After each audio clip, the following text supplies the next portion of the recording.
What's up mga kasaltik? Welcome to Madam P TV! So ito tayo no sa ating general love reading, collective love reading. Ito mga kasaltik, ready ka na ba? Collective to, so ibig sabihin wala tayong specific zodiac sign. Ang importante yung reading, kung makarelate ka, makaresonate ka, boom! Ibig sabihin para sa yung reading. Pero kung hindi, wag natin ipilit. Meron tayong mga ibang channel. Check mo na lang dyan sa description box. And kung gusto mo magpa-personal reading ka, Jean Clemente Palmes, ayan, search mo na lang sa Facebook. Napakagaling na tarot reader. Naku, my gosh. At saka alam mo ba, may TikTok ako. Baka hindi ka aware. Follow mo ako sa TikTok. Pero yung TikTok ko na active ngayon is yung matino. Yung matinong TikTok. Unicorn Princess Tarot. Ayan, nagsishare ako doon ng mga kaalaman regarding, nakita mo itong, chubby, wow. chubby hands.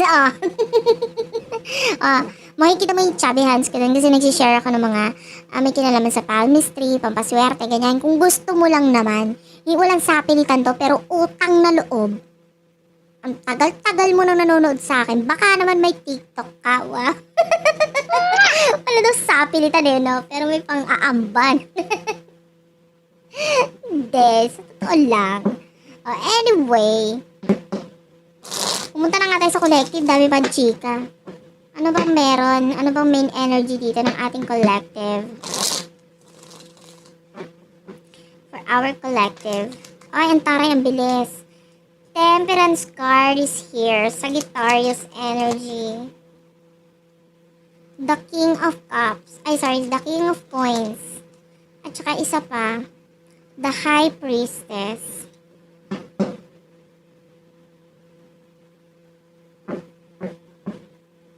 Bottom of the deck is the Devil, Capricorn energy. Ay, tatlong major arcana agad ang taray. Unang-una ang aga-aga. Tatlong major arcana agad, followed by the King of Coins, The High Priestess, the Temperance, at saka the Devil. Iba sa yung kakonek mo, soulmate mo. Ay, sana all may soulmate.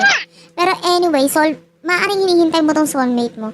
Pero, syempre, habang naghihintay ka, focus ka rin naman sa pera. Alangan namang hintay ka lang, nga. Walang makain, gano'n. Hindi naman, yung iba sa'yo pwedeng, alam ko soulmate tayo, pero alam kong pwedeng yung iba sa inyo may mga pinagdadaanan kayo sa buhay nito person mo. Alam mo rin yun. Okay, and hindi mo pinagsisiksikan yung sarili mo sa kanya kasi may sarili ka rin problema eh. So, may kanya-kanya kayong problema, nakafocus ka sa problema mo, nakafocus siya sa problema niya. Ganito na lang, para matapos ang rating, magkanya-kanya na lang kayo para tapos na. Hindi, joke lang. But anyway, naghihintay ka. Ngayon, yun ang energy mo. Basta naghihintay ka sa person na to at nagko-concentrate ka sa career mo, ganon. So, sino ba itong person na kakonect mo? Yung iba sa kanya, yung iba sa inyo, pwedeng nakikita mo yung mga mali sa person mo, pero hindi mo ito nakikita as mali.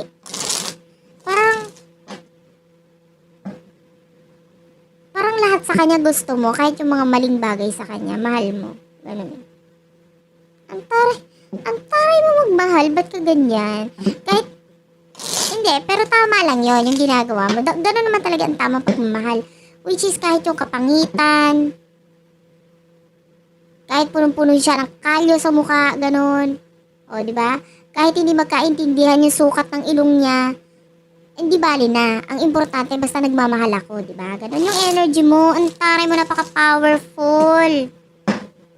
Para kayong mag-iimbento ng bagong uri ng tao dyan sa ganyang energy mo, di ba?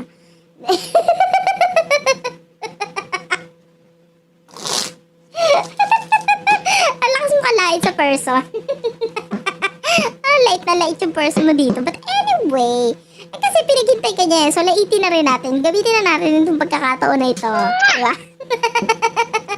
Para makiganti-ganti man lang tayo. Masyado ko pinaghihintay. Ayoko ng ganyan. Anyway, with over the Queen of Swords. Diba? Ang lakas makamaganda rin naman ang person mo. Siya pa itong may ganang mag-cut off. Siya pa yung may ganang maglalayo. Wow! Siya na nga ito mukhang virus, diba? Tapos siya pa yung naglalayo. Ano to? Filingherang siya. In fairness naman sa person mo, gano'n na nga siya. Ngayong iba, may tsura naman, pero gano'n na nga siya. Diba? May tsura nga lang, kaya lang hindi magkaintindihan yung itsura, gano'n. Anyway, balik na tayo dito. Tawa-tawa ako sa person mo. Anyway, siya na yung nagka-cut off sa'yo. Pwede may iba kasing kumukonect sa kanya eh. In fairness sa person mo. Lakas makalakas ng appeal, diba? So, maraming kumukonect sa kanya. Kaya kaya na-cut off ka niya. So, ikaw, wala kang magagawa ngayon kundi maghintay. And with the Seven of Wands,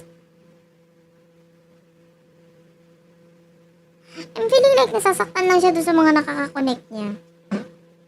Pero kumukonect pa rin sa iba. Hindi siya maintindihan sa part na yun. Ba't ganun siya? Well, anyway, ay guys, pwede magkapalit-palit ang ano dito ang roles. Pwede magkapalit-palit kahit sinasabi kong siya, pwedeng ikaw yun. Yung iba dyan. Ayaw hindi matanggap. Ay, hindi ako cross-watcher. Ano to? Siyempre, yung iba, ay, hindi pwedeng ako yung hindi magkaintindihan yung sukat ng ilong. Hello, ano ko? Ako yung maayos sa amin dalawa. Hindi matanggap na siya yung cross-watcher. But anyway, ano nasa isip mo regarding this person? I'm feeling like siya yung nagpapasaya sa'yo. Ayan the sun. Siya yung nagpapasaya kasi sa'yo eh. Ganyan, siya yung nagturo sa'yo kung paano maging abnormal. Pinerfect mo naman. Diba? The Page of Cups is here. Mahal mo yung person na to. Yung iba sa inyo, feeling bata ka dahil sa kanya. Wow! Sana all feeling bata. And then yung iba, literal na, naging masaya ka, pwedeng, nandun ulit yung feeling bagets, pwedeng yung mga kilig-kilig, naramdaman mo dito sa person na to. And with the 8 of Coins, pwedeng nakabuo ka na ng mga plano regarding sa inyong dalawa, kaya lang siya na lang yung kulang. Diba? Bakit? Ano nasa isip? Nasa katinuan ka ba?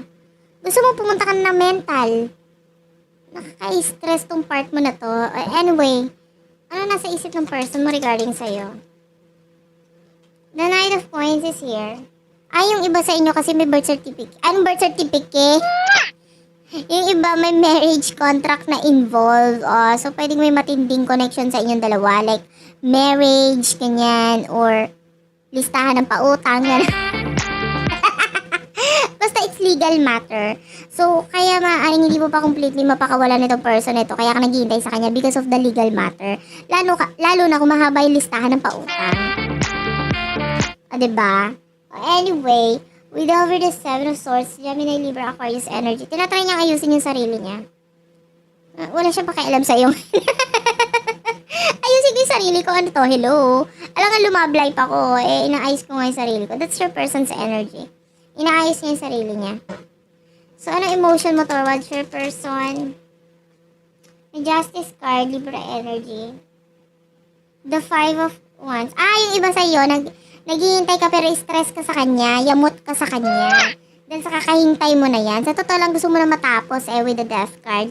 Kumbaga, kung hindi tayo para sa isa't isa, at least man lang sabihin mo sa akin, para hindi na hihintay ako, ganun level ba? Ganito na lang, bigyan mo ng invitation card. Di ba? Sabi mo, magkita tayo sa ganitong oras, sa ganitong araw. Ikaw na gumawa ng paraan. Diba?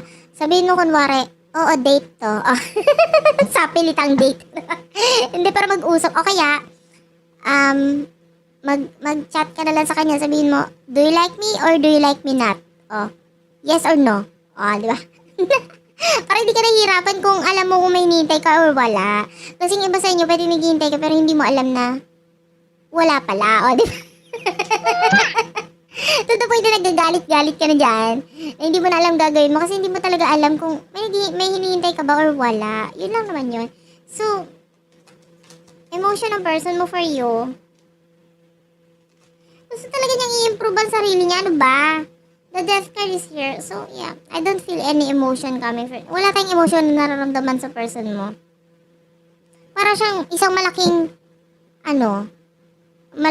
malaking tao na tinurukan ng malaking anesthesia. Ganun. Wala, napakamanhid. Walang emosyon. Ganun ang energy ng person. So, ano ba?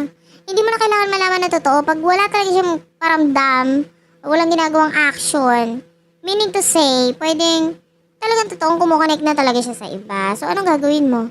Alangang mga ka dyan. Siyempre, let go din pag may time. Hello? What will happen in the near future for the both of you?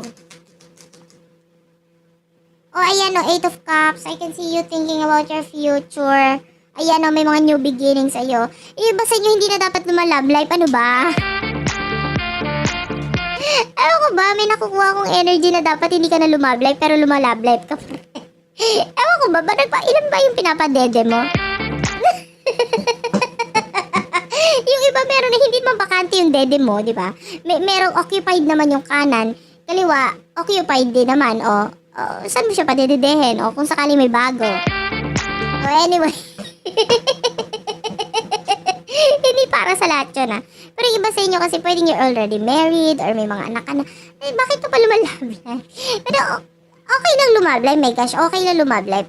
Trust me, okay lang lumablay. Pero hindi ka pa totally handa dito. Ano mo, mas makikita mong ready. We don't have the hangman. Siyempre may dakilang tanga dito sa mga nakikinig, di ba? May dakilang tanga, talaga may pahintay-hintay pang nalalaman. But anyway, ang advice sa'yo is mahalin mo muna ang sarili mo, okay? Kasi hindi ko nakakita ng pagkakataon na magkaroon kayo ng connection ulit nitong person na ito. Kasi dapat ang pagmamahal, ibinibigay mo yan sa sarili mo. Wag dito, mukha na nga siyang abnormal, di ba? Mukha ng monster. Tigil-tigil na aba. Grabe, ano bang ginamit sa'yo nitong gayuma? Bakit ganyan na parang patay na patay ka talaga? Anyway, bahala ka na sa buhay mo. Thank you for watching. Sana nakarelate ka, nakaresonate ka. Please do like and subscribe to our channel, Unicorn Princess Tarot, Madam PTV, Virgo Philippines, Tapit Hapon TV, Water Sign Philippines, at syempre Kasaltik. Ma-appreciate ko kung ikaw ay magla-like, magko-comment, at magsusubscribe sa channel na to. I love you all. Mwah!